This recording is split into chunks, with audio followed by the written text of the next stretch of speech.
Me da mucho gusto estar el día de hoy con ustedes y pues quiero agradecer, doctor, por la oportunidad para poder coordinar este ciclo de conferencias.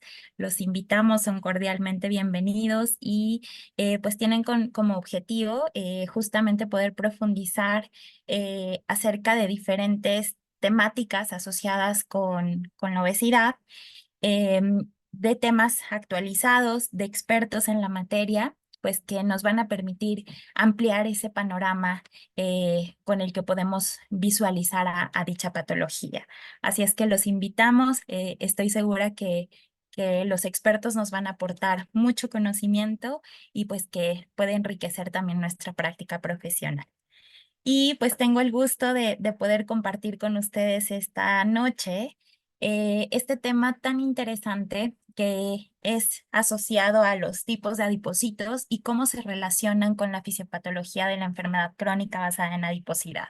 Espero poder compartirles esta pasión por el tema, que conozcan algunos conceptos novedosos y pues que finalmente sean de utilidad para su práctica profesional diaria. Em, Bien, pues voy a comenzar con la sesión. Bueno, primero quiero contextualizar un poco de dónde surge este nuevo término. Seguramente algunos de ustedes ya han escuchado este nuevo término asociado a la patología. Sin embargo, pues vale la pena mencionar el origen. Surge gracias a que la Asociación Americana de Endocrinólogos Clínicos y el Colegio Americano de Endocrinología pues proponen una nueva terminología para la obesidad. Proponen dejar de llamar a esta condición como obesidad y empezarla a llamar como enfermedad crónica basada en la adiposidad, que también en la literatura la podemos encontrar como ABCD. Esta patología pues tiene como característica, sabemos que durante muchos años se ha definido como una acumulación o un exceso anormal de grasa corporal.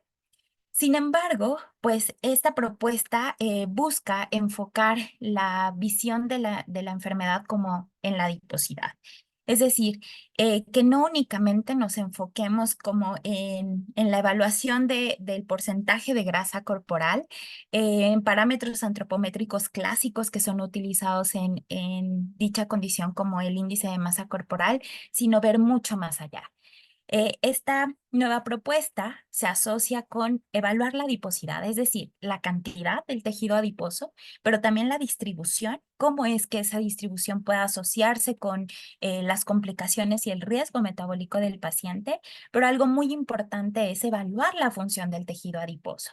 Les voy a mostrar un poco más adelante que una de las nuevas clasificaciones de los subtipos de obesidad o del fenotipo de obesidad es obesidad metabólica con normopeso. Es decir, tal vez podemos encontrar a un paciente que presente un índice de masa corporal normal, que presente un porcentaje de grasa corporal dentro de los límites aceptables. Sin embargo, la función de su tejido adiposo es inadecuada, lo que podría definirse ya como un tipo de obesidad. De tal manera que esta enfermedad crónica basada en adiposidad busca evaluar cómo es la función de nuestro adipocito y, por supuesto, contribuir a la visualización del contexto y las complicaciones a las que nos conduce esta enfermedad, que, bueno, como todos conocemos, pues es una enfermedad inflamatoria crónica y que está asociada con múltiples comorbilidades. Bien, entonces, bueno, no podemos hablar o no podemos dejar de hablar del tejido adiposo y pues resulta de gran importancia que entendamos el cómo es que puede ocurrir esta disfunción, cómo es que se presentan una gran cantidad de comorbilidades asociadas a esta disfunción del tejido adiposo. Es por ello que tenemos que profundizar y conocer un poco más a detalle acerca de este tejido adiposo. Comúnmente, cuando escuchamos el término, pues uno de los principales tipos celulares que se viene a nuestra mente es el adipocito. Frecuentemente pensamos que el tejido adiposo está formado por adipocitos. Sin embargo, tenemos que contemplar que una gran cantidad de fenotipos celulares o de linajes celulares están presentes en este tejido. Si bien El principal tipo celular es el adipocito, representa aproximadamente el 80% de los linajes celulares que forman parte del tejido, pero hay muchas más células que están presentes en él. Dentro de ellos, por ejemplo, se encuentran los preadipocitos, van a ser adipocitos inmaduros, es decir, que todavía no alcanzan a caracterizarse y a madurar en su totalidad.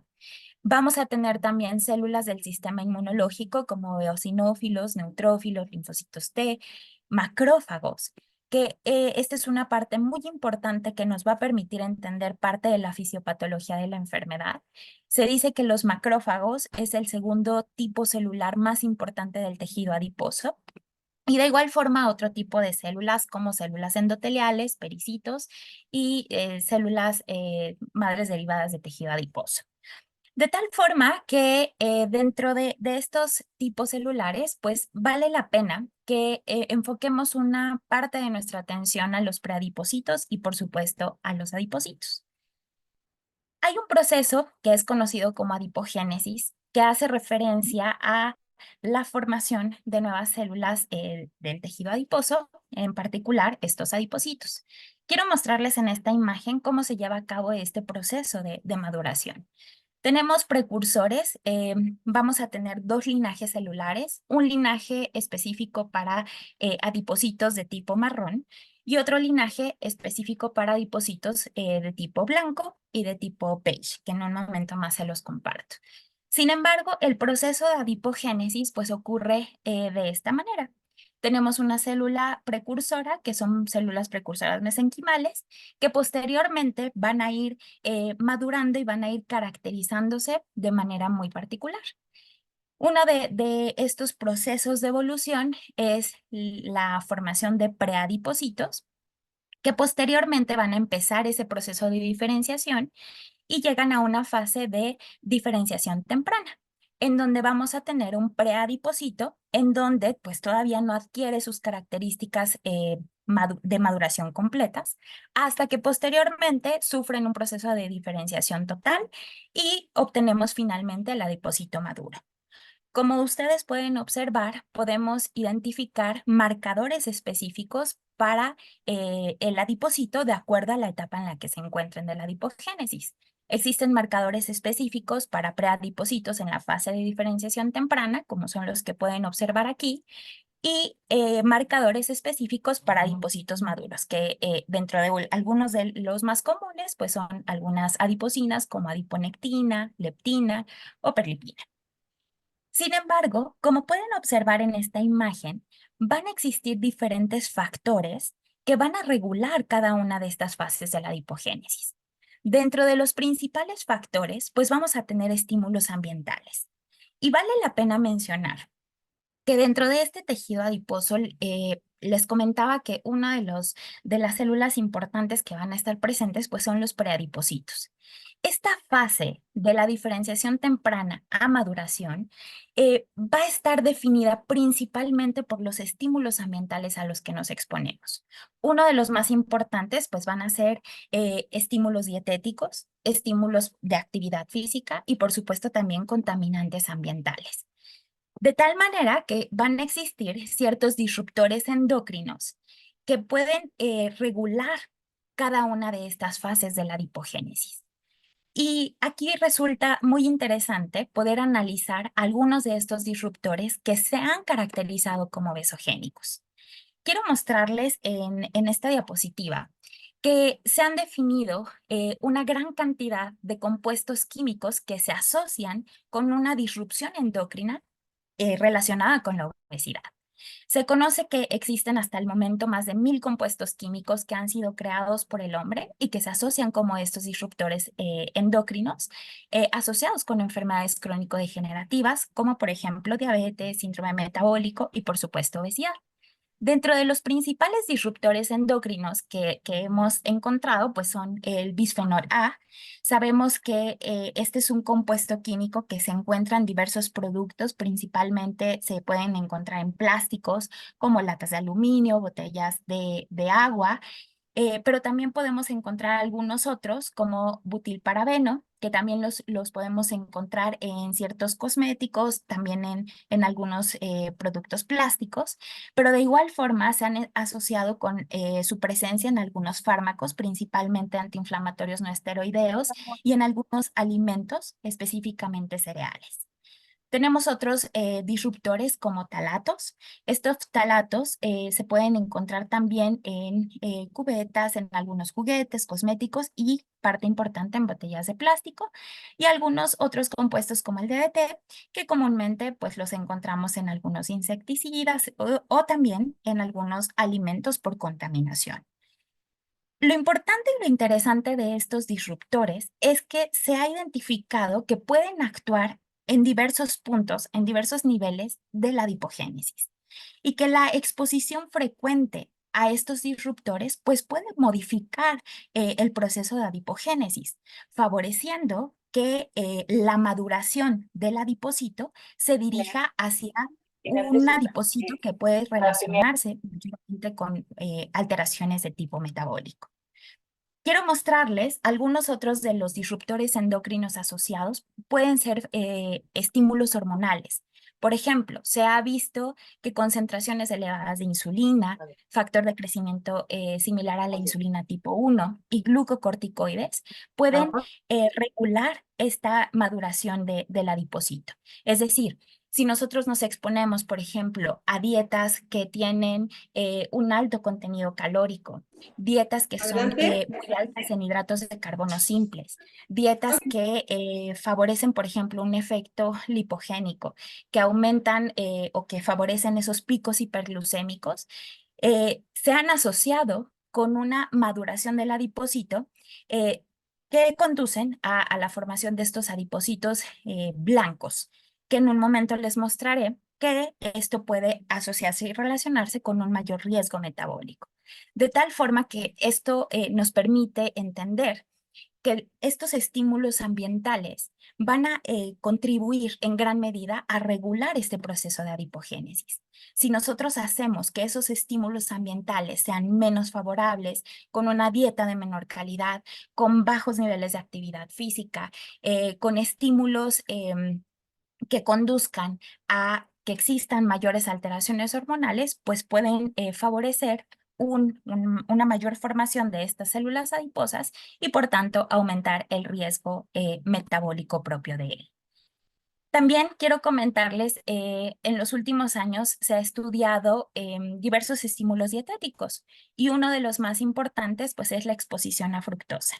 Tal vez algunos de nosotros hemos escuchado mucho acerca de la teoría de Baker o la teoría de los 1000 días, que antiguamente se llamaba así, en donde pues sabemos que la exposición o el ambiente nutricional durante la gestación y los 2 primeros años de vida, pues van a definir en gran medida cómo va a ser la respuesta metabólica a lo largo de nuestra vida, desde una etapa preescolar, escolar, hasta en la etapa adulta.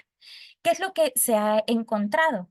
Se ha visto que cuando se exponen a altos niveles de fructosa durante la gestación y durante la infancia, van a influir directamente en la adipogénesis. Es decir, se ha visto que cuando las madres tienen una exposición a dietas muy ricas en fructosa, esto podría incrementar la tasa de adipogénesis. Quiere decir que el feto tiene una mayor capacidad de formar tejido adiposo, de formar células adiposas y por tanto, pues tienen un mayor riesgo metabólico durante las primeras etapas de la vida y por supuesto mayor riesgo de desarrollar enfermedades crónico-degenerativas en la etapa adulta.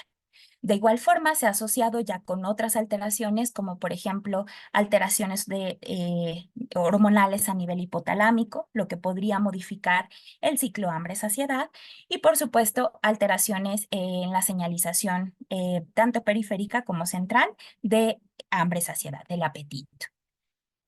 De tal manera que una de las estrategias que se propone pues en la actualidad es reducir la exposición a esos disruptores endocrinos o exogénicos a los que estamos expuestos frecuentemente.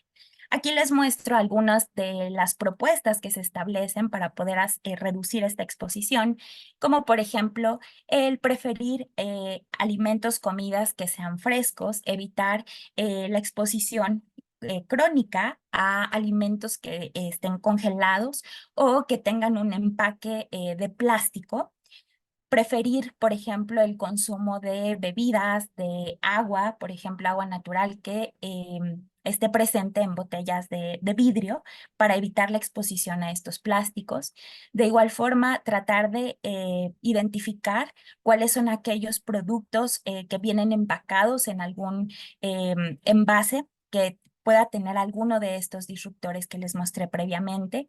Por ejemplo, utilizar herramientas o cafeteras que sean principalmente, por ejemplo, una presa francesa, evitar realizar ese café en contenedores de plástico, evitar, por ejemplo, el uso de plásticos en pequeñas bolsas de té, también remover las partes del alimento quemado, ya que estos pueden tener también la exposición a ciertos contaminantes y actuar como disruptores endocrinos. Y algunas otras propuestas, como por ejemplo, reducir cierto tipo de ingesta de alimentos en donde tengan a lo mejor un barbecue o un grill, en donde se expongan, por ejemplo, a alimentos ahumados o alimentos que tengan un alto contenido de contaminantes por asado también. Y pues de igual forma que cuando utilicemos el microondas para calentar algún alimento, pues preferir que sea en recipientes de vidrio versus plástico, ya que eso podría incrementar la exposición a estos disruptores. Bien, ahora, otro de los factores asociados, pues ya es direccionado hacia el tipo de adipocito. Hace unos años surgió una propuesta de identificar a los adipocitos de acuerdo a las características que presenta cada uno de ellos. Es muy común que escuchemos a tres tipos de adipocito: el adipocito pardo o marrón, el adipocito blanco y el adipocito beige. Sin embargo, hace un par de años surgió otra propuesta de clasificarlo como también adipocito rosa y adipocito azul. Cada uno de ellos cumple con características específicas de localización, de función y de algunas otras capacidades secundarias que podría presentar cada tipo celular. He elaborado un cuadro para que sea mucho más fácil entender las características y las funciones asociadas a cada uno de los adipocitos. Y se los voy a mostrar aquí. Una parte importante es la localización. Comúnmente el tejido adiposo blanco lo vamos a encontrar en regiones viscerales. Podemos encontrarla principalmente en región inguinal y en región mesentérica. Es por ello que cuando nos encontramos frente a una condición patológica como lo es la enfermedad crónica basada en adiposidad, el aumento de este tejido blanco se asocia con mayor riesgo metabólico debido a la localización principalmente visceral y también subcutáneo. Por otra parte, el tejido adiposo marrón se encuentra ubicado en la región interescapular, perirrenal, axilar y paravertebral. Cabe mencionar que la capacidad de adipogénesis del tejido adiposo marrón durante la etapa embriogénica pues es mayor, y en la etapa pediátrica también la tasa de formación es alta. Sin embargo, conforme van evolucionando nuestra vida, pues la tasa de adipogénesis de adipocito marrón pues va disminuyendo. En la etapa adulta, tendemos a perder parte de este tejido adiposo marrón, principalmente en la región interescapular. El tejido adiposo azul se encuentra ubicado a nivel hepático, en el espacio de Bise del lobulillo hepático, y el tejido adiposo rosa se encuentra ubicado en la glándula mamaria. Otra de las partes importantes y de las características que deben asociarse, pues, es la morfología. Comúnmente el tejido adiposo blanco se dice que es unilocular. El adipocito, como pueden observar en la imagen, cuenta con una sola gota de almacenamiento de lípidos. Si observan, esta gota abarca la mayor parte del citoplasma de la célula, lo que hace que una de las principales funciones sea una función energética, es decir, el almacenamiento lipídico. Por otra parte, el tejido adiposo marrón es multilocular. Significa que cuenta con múltiples gotas de almacenamiento de lípidos. Al ser pequeñas gotas, la capacidad de almacenamiento de triglicéridos es mucho más baja. El tejido adiposo azul también es multilocular y una de las partes importantes es que recordemos que las vitaminas liposolubles pues tienden a almacenarse tanto a nivel hepático como a nivel de tejido adiposo. De tal manera que el adipocito azul cumple una función muy importante en el almacenamiento de vitamina A nivel hepático. Y por otra parte, el tejido adiposo rosa también es multilocular, es decir, cuenta con múltiples gotas de almacenamiento de triglicéridos. En relación con su función, les comentaba que el tejido adiposo blanco tiene una función energética fundamental y por supuesto no podemos dejar a un lado la función endocrina de este tejido, que ya en un momento más platicaré acerca de ello.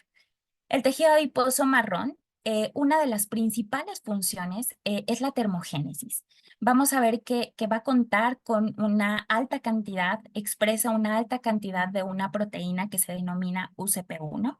Esta proteína, el nombre completo es proteína desacopladora de protones, que lo que hace es justamente que desacopla este transporte de protones, por tanto, impide que se sintetice ATP, pero favorece la producción de calor. Es por ello que el tejido adiposo marrón, al tener una gran cantidad de UCP1, pues una de sus principales funciones es la producción de calor. Si ustedes recuerdan, durante el nacimiento, la cantidad de tejido adiposo marrón es alta, es elevada, y es justamente para poder favorecer y regular el proceso termogénico. El tejido adiposo azul, interesantemente, se ha asociado con una homeostasis de la matriz extracelular a nivel hepático, de tal manera que se piensa que tiene un efecto protector ante daño del parénquima hepático. Todavía son tejidos adiposos, tanto el azul como el rosa, que no han sido muy estudiados. Actualmente está surgiendo mucha investigación acerca de ellos y pues bueno, se están conociendo e investigando pues varias funciones que se asocian a estos dos. Y el tejido adiposo rosa, como podemos imaginarnos, participan en la secreción láctea. Se ha visto que durante etapas muy importantes de la vida, como por ejemplo gestación y lactancia, hay un aumento del tejido adiposo rosa y por lo tanto se asocia con la función de regulación de secreción láctea. En relación con las mitocondrias, se sabe que el tejido adiposo blanco tiene pocas mitocondrias, como pueden observarlo aquí en la imagen, y además las mitocondrias cambian de tamaño, cambian su morfología. Las mitocondrias se vuelven mucho más pequeñas, la forma de la mitocondria cambia, haciendo que su eficiencia disminuya. Si ustedes recuerdan, pues las mitocondrias es un organelo muy importante celular que se asocia con la producción de energía. Por tanto, el tejido blanco, su capacidad oxidativa, su capacidad para producción de ATP es realmente baja. Comparado con el tejido adiposo marrón, que tiene una gran cantidad de mitocondrias, que sus mitocondrias son mucho más grandes, que existen diferentes formas de la mitocondria, que hace que puedan producir también energía, que puedan producir ATP. En relación con el tejido adiposo azul y rosa, aún no se conoce esa información, pero bueno, se está estudiando. Una de las partes más importantes es la relación que tiene con diversas alteraciones metabólicas, es decir, con obesidad y con resistencia a la insulina. Se sabe que el tejido adiposo blanco tiene un efecto positivo, es decir, a mayor tejido adiposo blanco, mayor riesgo de resistencia a la insulina. Por otra parte, la asociación con tejido adiposo marrón es inverso. Quiere decir que a mayor tejido adiposo marrón, menor riesgo de resistencia a la insulina. En relación con tejido adiposo azul, es muy interesante porque se ha visto que tiene un efecto negativo en la homeostasis de lípidos y, por tanto, se piensa que tiene un efecto protector ante resistencia a la insulina. Y otra función bien importante es conocer cuáles son los estímulos que pueden activar la diferenciación y la maduración de cada uno de estos tipos de adipocitos. Por ejemplo, uno de los principales activadores para la maduración del adipocito blanco es una dieta alta en lípidos. Es decir, cuando nos exponemos a estímulos frecuentes de una dieta hiperlipídica, la maduración hacia tejido adiposo blanco es muy alta. Por otra parte, el tejido adiposo marrón, dentro de los principales estímulos son hormonas tiroideas, algunos fármacos particulares y como por ejemplo también factores de crecimiento similar a fibroblastos. Ahora, vale la pena también mencionar algunas de las funciones del adipocito beige. El adipocito beige sabemos que cumple con una función, tiene características intermedias entre el adipocito blanco y el adipocito marrón. Se sabe que la localización van a ser los mismos sitios en donde se encuentra el tejido adiposo blanco.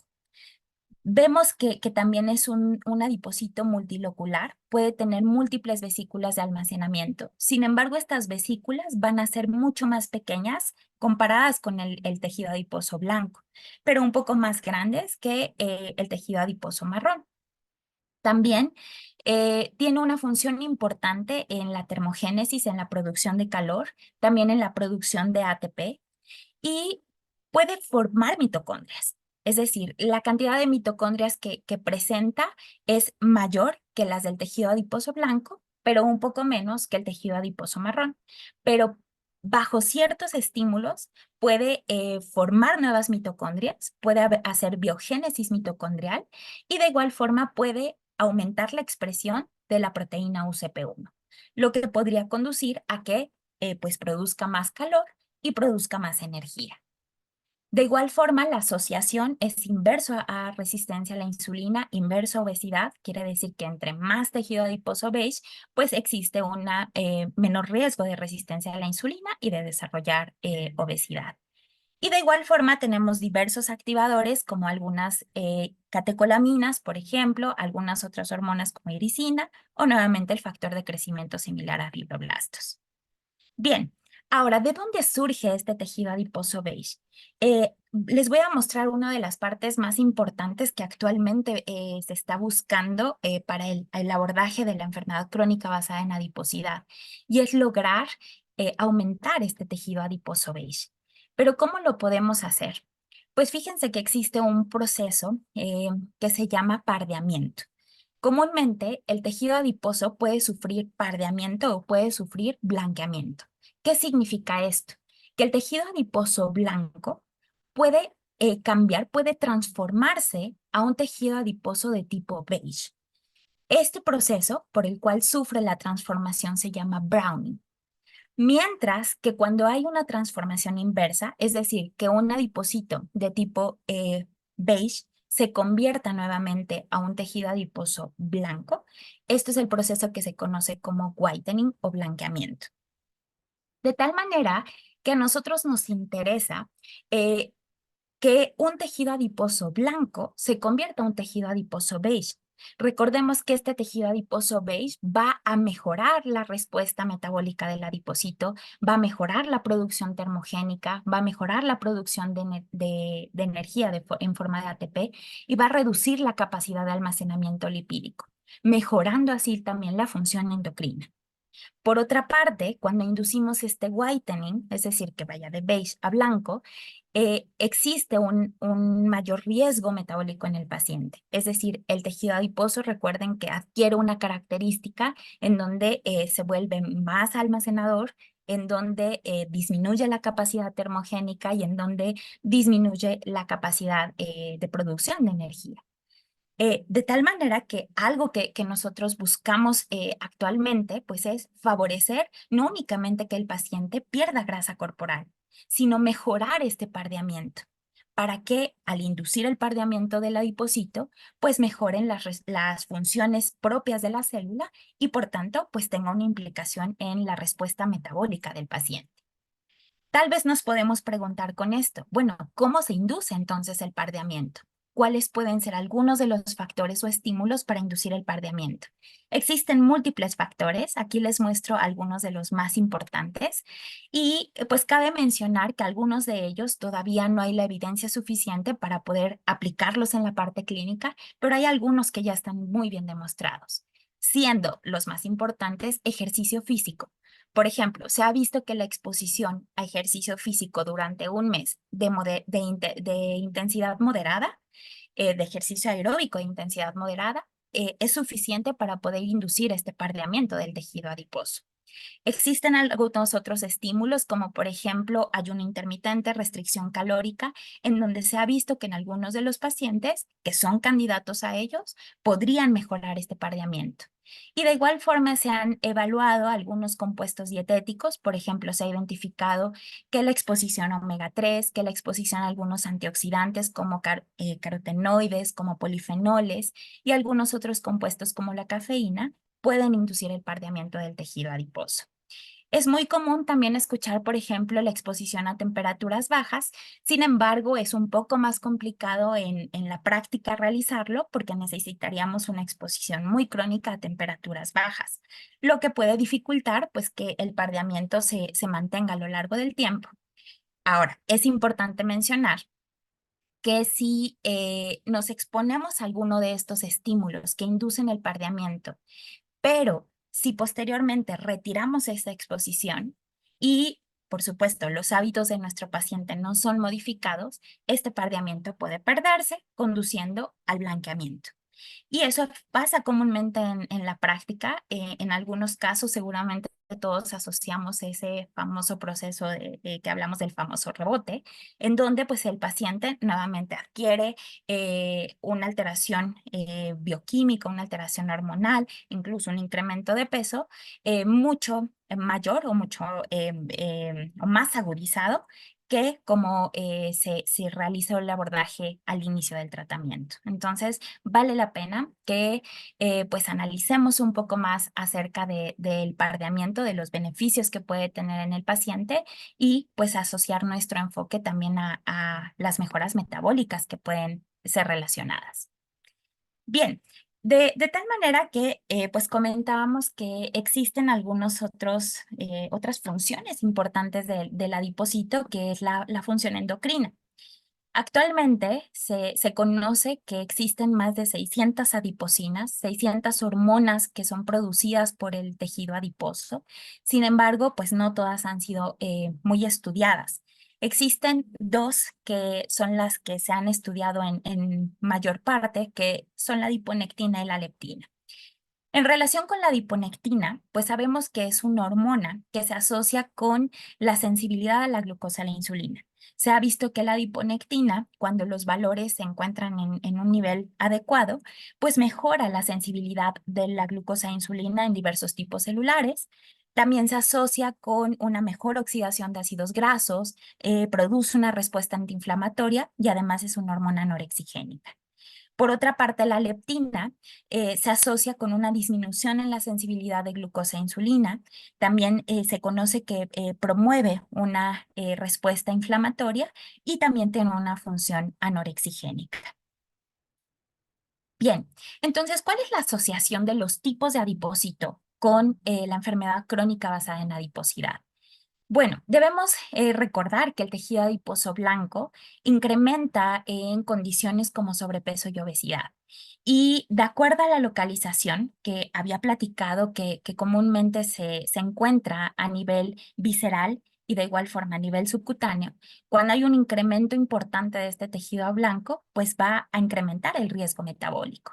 Por otra parte, comentábamos que el tejido adiposo marrón se asocia inversamente al índice de masa corporal. Es decir, a mayor índice de masa corporal se ha asociado que existe una menor cantidad de tejido adiposo marrón y de igual forma con la actividad de este. A mayor índice de masa corporal, la actividad del tejido adiposo marrón disminuye.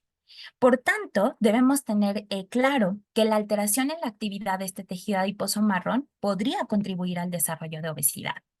También el tejido adiposo marrón comentábamos que tiene una actividad alta y que contribuye al gasto energético.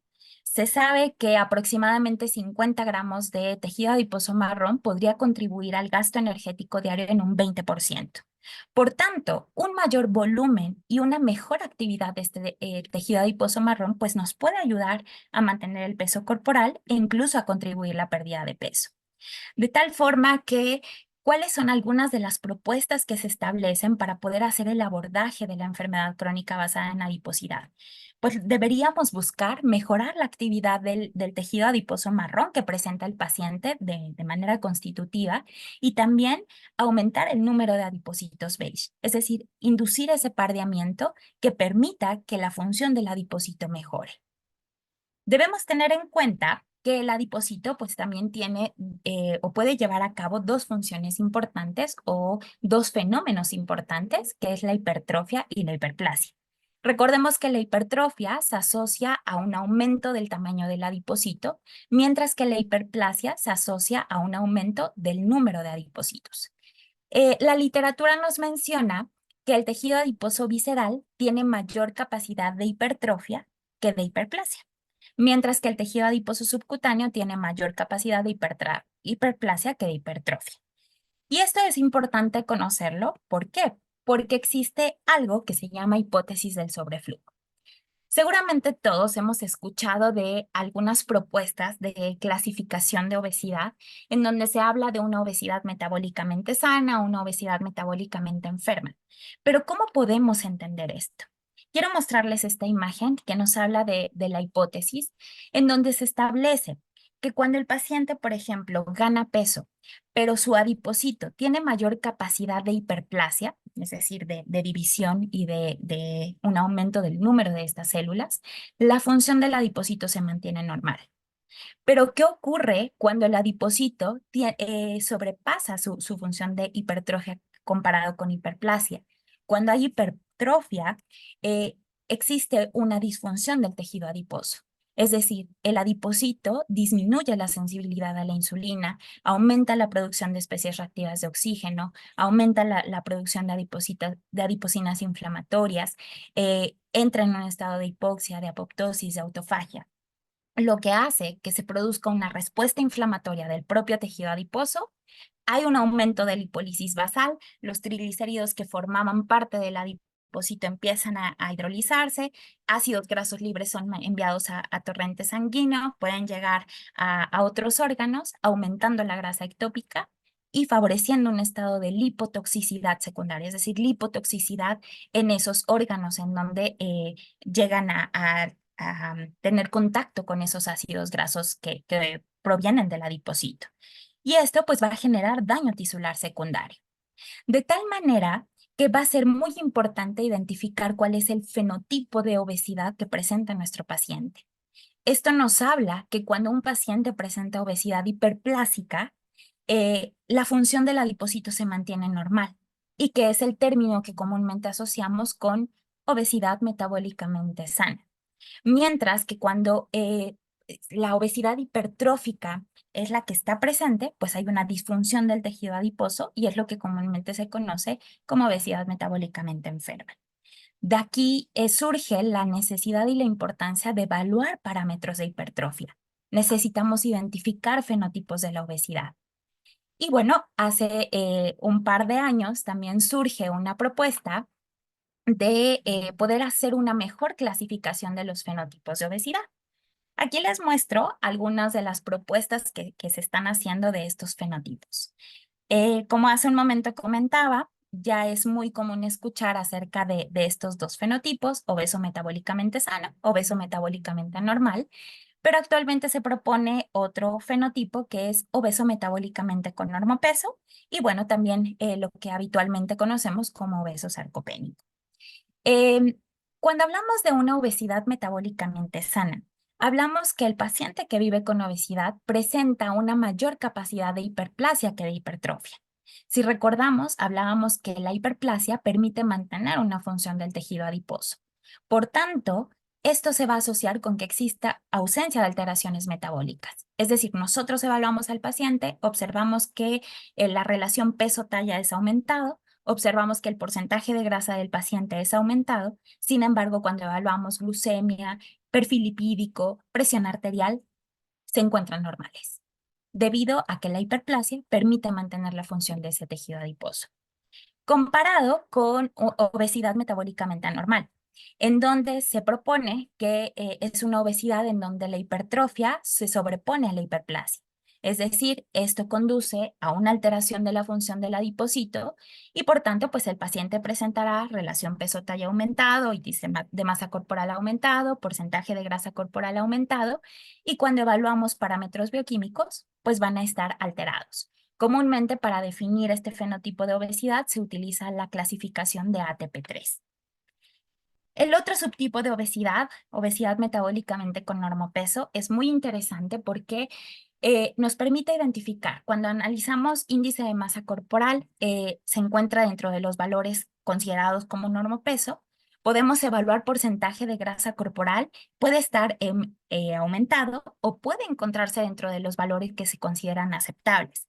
Sin embargo, cuando evaluamos ya parámetros bioquímicos, por ejemplo, insulinemia, glucemia, perfil lipídico, se encuentran alterados. Podemos evaluar, por ejemplo, también circunferencia de cintura va a estar elevada. Podemos evaluar, por ejemplo, perfil lipídico que ya se consideraría heterogénico.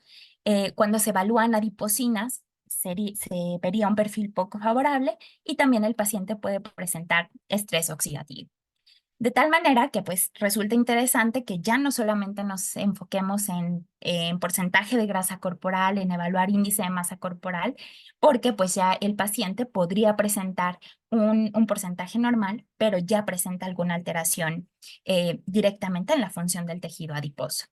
Y bueno, finalmente la obesidad sarcopénica, en donde pues los pacientes pueden presentar, por ejemplo, un índice de masa corporal dentro de los rangos normales. En algunos pacientes se podrían observar mayor a los 25 kilogramos por metro cuadrado. Sin embargo, cuando evaluamos tanto porcentaje de masa muscular como la fuerza de masa muscular, podemos observarlas disminuidas.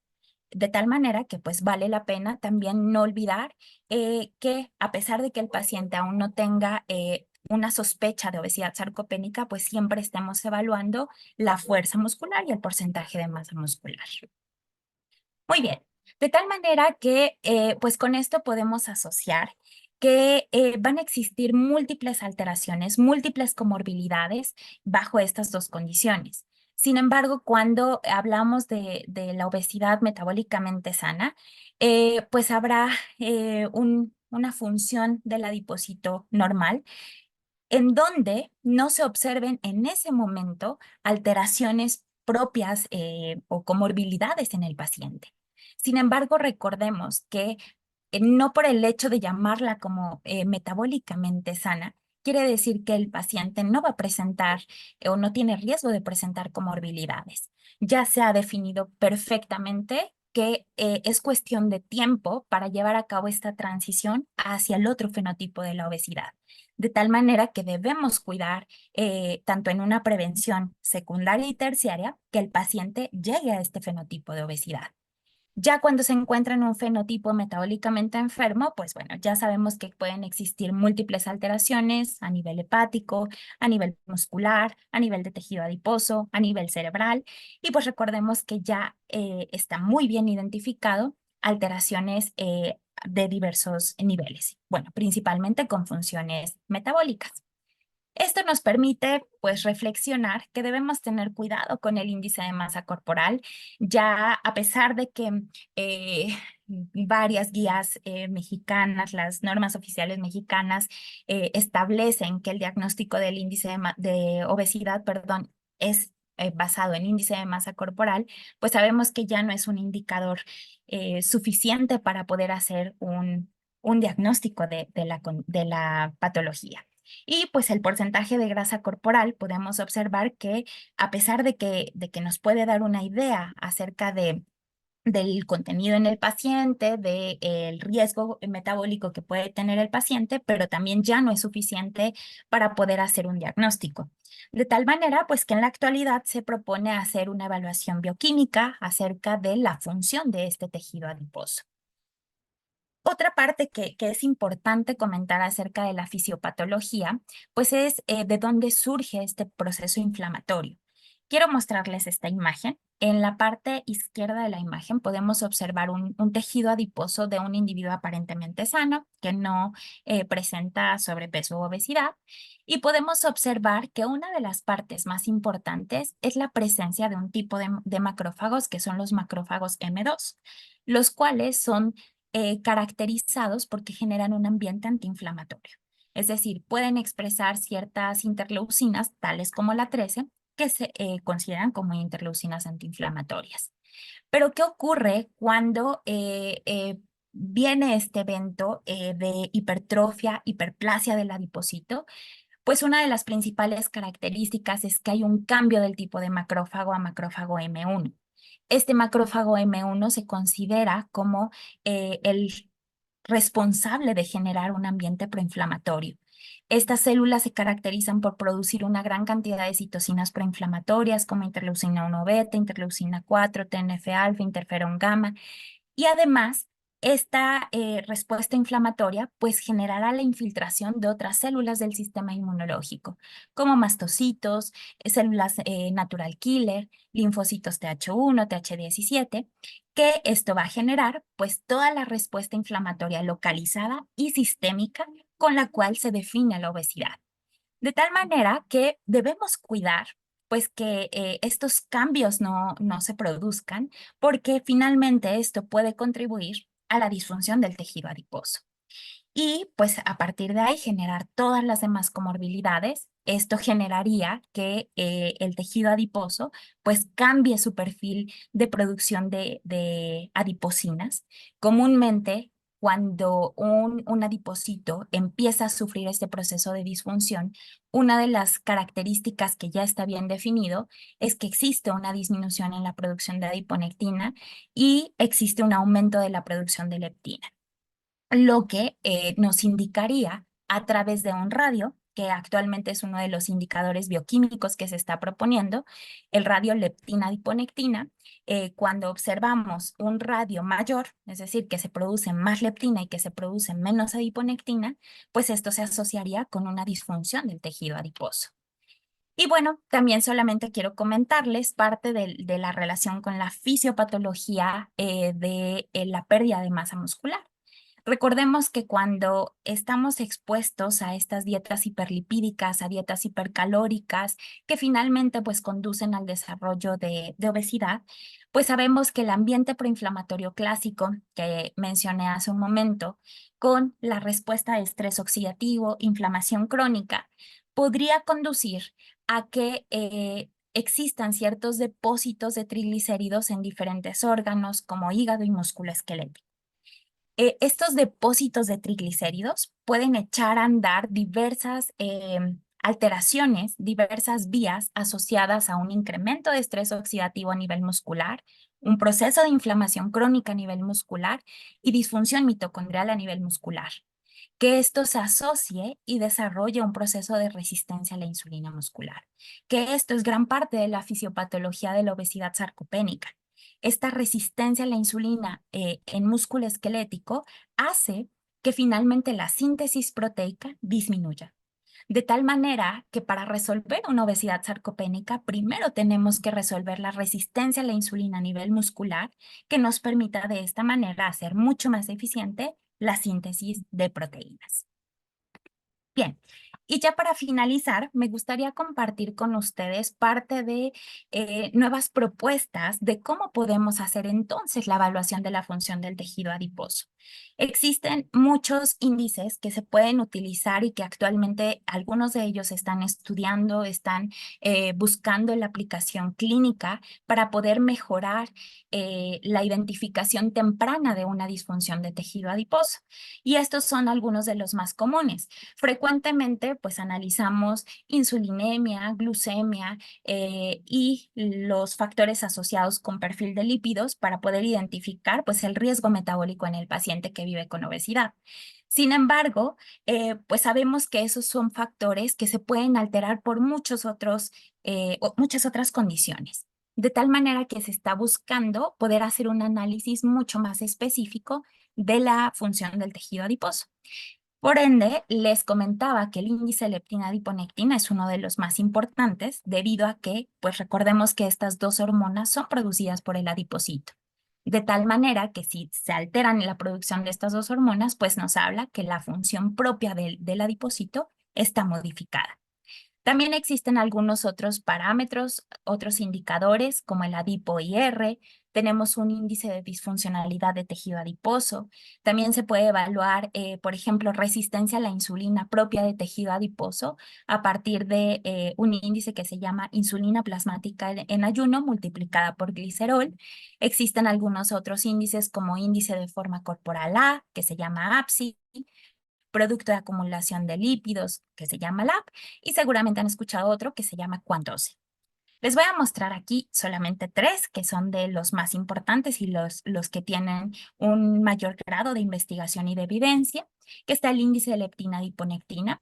Aquí les muestro los valores que se consideran normales como puntos de corte. Sin embargo, es importante considerar que cuando una leptinemia se encuentra a partir de 23,7 nanogramos por mililitro, ya se asocia con la normalidad cardiometabólica. La utilidad de este índice, pues, hace un momento les decía que es evaluar la funcionalidad del adipocito. Otro de los índices es ADIPO-IR. Este índice se basa en poder hacer una relación, un ajuste entre niveles de ácidos grasos libres e insulina en ayuno. Comúnmente lo que se solicita es la concentración de ácidos grasos libres séricos en el paciente y la insulinemia en ayuno. Se hace una multiplicación de estos dos parámetros y de igual forma nos permite evaluar cuál es el estado de resistencia a la insulina propia del tejido adiposo. Y finalmente, el último índice, que es el índice de disfuncionalidad de tejido adiposo, actualmente se ha propuesto como un sustituto para poder evaluar la función propia del tejido y se ha asociado con la salud cardiometabólica. Comúnmente, a partir de este índice, se ha visto que cuando es mayor a 1,92, esto ya se ha asociado con un incremento del riesgo cardiovascular. De tal manera que si se dan cuenta son índices que podemos utilizarlos con valores clínicos fácilmente obtenidos por el paciente y que nos permiten identificar en una etapa temprana cuál podría ser el riesgo metabólico del paciente. Entonces valdría la pena empezar a relacionarnos con ellos y pues que a partir de ello podamos hacer un mejor diagnóstico. Y bueno, para finalizar, me gustaría mostrarles algo que actualmente se ha propuesto como teoría del exposoma. Sabemos que pues nuestro enfoque hacia la enfermedad crónica basada en adiposidad pues es multifactorial. Existen múltiples estímulos que podrían conducir al desarrollo de esta patología. Entonces, una de las propuestas en la actualidad, pues, es evaluar todas las exposiciones a diversos estímulos que ha tenido la persona y la relación con la patología. Como pueden observarlo aquí, el exposoma hace referencia a que estímulos de tipo epigenético, la modificación del microbioma que está muy asociado con la patología, estímulos dietéticos, de actividad física, ejercicio físico, contaminantes ambientales, fármacos, cambios climáticos, pueden ser factores que contribuyan al desarrollo de la patología. De tal forma, pues que se está proponiendo nuevos estudios que nos permitan evaluar de forma mucho más integral este exposoma y poder llegar a una respuesta que sería el responsoma. Es decir, cómo es que el paciente puede responder ante todos estos estímulos y finalmente tratar de identificar cuál podría ser el desenlace de nuestro paciente. Y ya para finalizar, quiero comentarles, mostrarles algunas de las posibles intervenciones que se están proponiendo, que están en auge en relación con investigación y con algunas de las propuestas. Que si bien dentro de las los posibles abordajes a esta condición, pues están los estímulos dietéticos, mejorar hábitos dietéticos, pero también analizar algunas otras terapias farmacológicas que principalmente están dirigidas hacia algunos factores como PPR y que les comentaba que ese es uno de los principales disruptores o factores que pueden ser blancos de estos disruptores endocrinos.